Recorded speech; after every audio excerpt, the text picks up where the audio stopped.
Hello guys, my name is Advocate Siddharth Jain of Lexis and Company.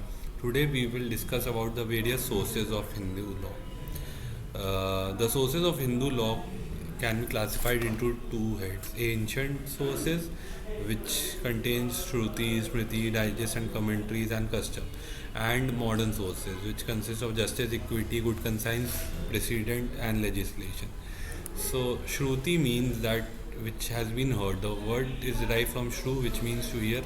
In theory, it is the primary and paramount source of Hindu law and is believed to be the language of the divine revelation through the sagas. Each Veda has three parts: Sanhita, Brahmin, and Upanishad. The Shruti include the Vedas along with their component.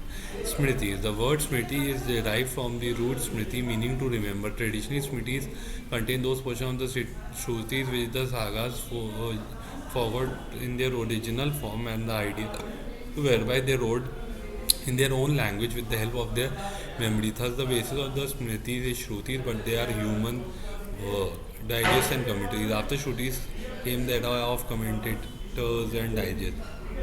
Commentaries and digest covered a period of more than 1000 years from 7th century to 1800 AD. In the first part of the period, most of the commentaries were written on the Smritis, but in the later period, the works were in the nature of digest.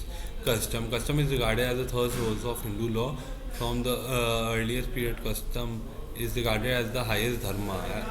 Custom is principal source and its position is next to Shrutis and Smriti, but usage of custom prevails over the Smritis. Uh, Indian courts recognize three types of custom: local custom, class custom, and family custom. The modern sources: justice, equity, and concise. Occasionally, it might happen that a dispute comes before a court which cannot be settled by the application of an existing rule in any of the sources available. Such a situation may be rare, but it is possible because not every kind of fact situation which arises can have a corresponding law governing it. The courts cannot refuse to settle a dispute in the absence of law. They are under an obligation to decide such a case. Also, for determining such cases, the court rely upon the basic values, norms, and standards of fair play and propriety. Legislations are acts of parliament which have been playing a profound role in the formation of Hindu law. After India achieved independence, some important aspects of Hindu law have been codified.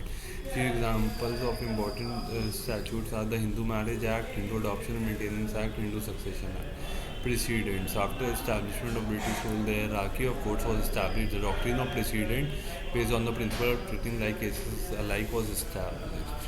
Thank you.